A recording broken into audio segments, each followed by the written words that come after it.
Alas, here he comes, our guest of honor, noble Achilles. Welcome to Carthage. On behalf of myself and the Trojan people, we thank you. May the gods bless you for your hospitality. But hero, I'm curious to your story. Come, illustrious guest, begin your tale. Begin and tell the perfidy of Greece, thy people's falls, and all thy wanderings. Too deep for words, O queen, is the grief you bid me renew. How the Greeks overthrew Troy's wealth and woeful realm. Yet in such you desire to learn of our disasters, and in few words to hear of Troy's final agony. Although my mind shudders to remember and has recoiled in pain, I will begin.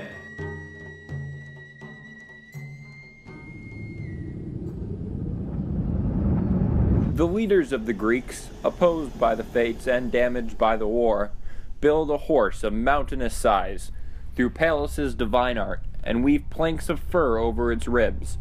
They pretend it's a votive offering. This rumor spreads. The gates were opened. It was a joy to go and see the Greek camp, the deserted site, and the abandoned shore. The crowd, uncertain, was split by opposing opinions on what to do with the tremendous statue, whether to bring it into the city or to destroy the Greeks' creation. Then Laocoon rushes down eagerly from the heights of the citadel to confront them all. Oh, misery! Quae tanta insomnia civis? Dis avectos hostis?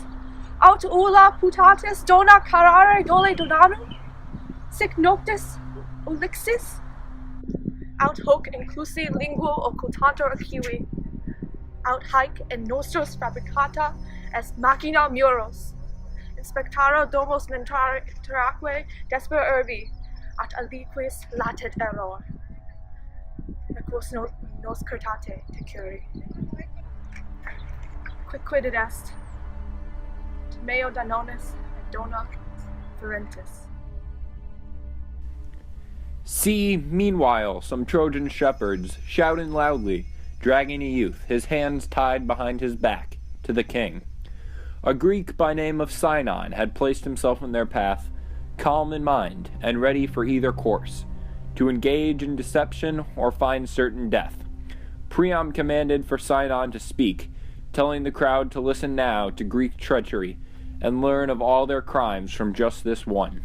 Sinon spoke, that a blood sacrifice from a Greek native it is required to satiate the gods. At this the Ithacan thrust the seer, Calchas, into their midst, demanding to know what the gods' will might be. Urged on by Ulysses' loud clamor, he doomed Sinon to the altar. Sinon claimed that he ran from his fate to seek shelter among us.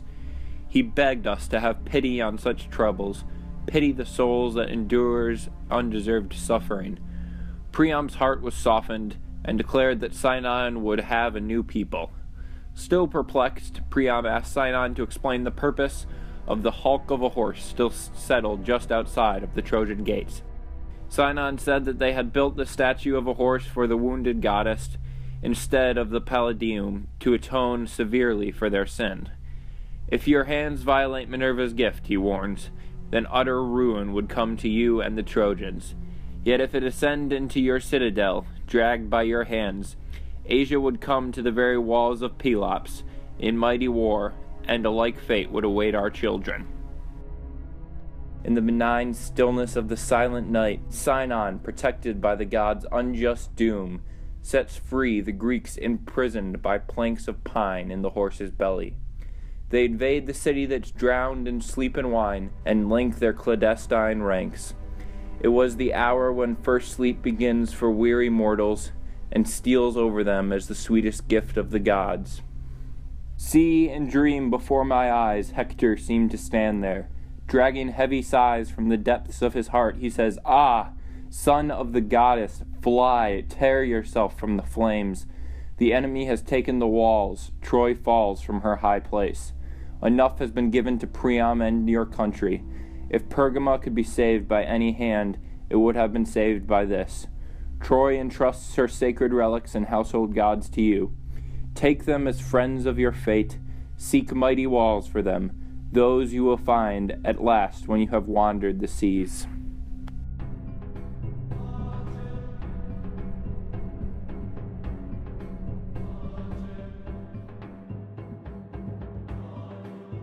Meanwhile, the city is confused with grief on every side.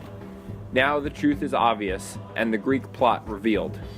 Frantically I seize weapons, not because there is much use for weapons, but my spirit burns to gather men for battle and race to the citadel with my friends. Madness and anger hurl my mind headlong, and I think it is beautiful to die in war. In order to invade the Greeks, we change our shields to adopt Greek emblems. Courage or deceit, who will question it in this war? They'll arm us themselves. We pass on mingling with the Greeks, with gods that are not our known, and clash in many an armed encounter in the blind night. In the very doorway of the palace, Pyrrhus, son of Achilles exalts, glittering with the sheen of bronze. The palace within appears, and the long halls are revealed. The inner sanctums of Priam and the ancient kings appear. Seen Pyrrhus' slaughter of his own people and of one of his sons, Priam challenges Pyrrhus. The old man ineffectively swung his sword. Pyrrhus spoke to him. It is your turn to join your son and your people in death and disgrace. Now die.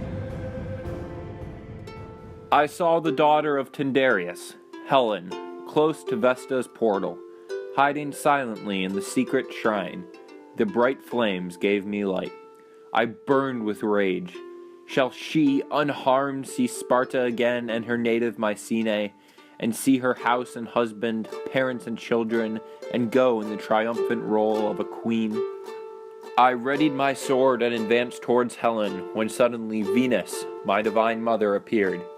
She said, "My son, you do not hate the face of the Spartan daughter of Tyndareus. The ruthlessness of the gods brought down this power and toppled Troy from its heights. Hurry your departure, son, and put an end to your efforts. I will not leave you, and I will place you safe at your father's door." I flee the burning Troy with my aged father on my shoulders, and little Ascanius' hand in mine. As we run, the horizon comes closer and closer, yet my beloved Troy falls further and further. And now Lucifer was rising above the heights of Ida, bringing the dawn, and the Greeks held the barricaded entrances to the gates, nor was there any hope of rescue. I desisted, and, carrying my father, took to the hills.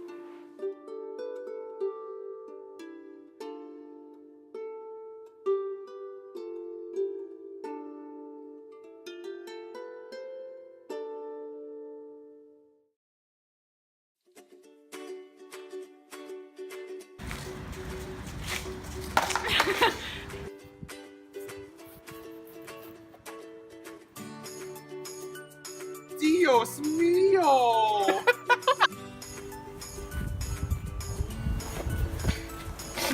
Deus meus! Does that make any visual sense? I have a lot of questions. What did you say to him? Dan, just think about your life and acting will be easy.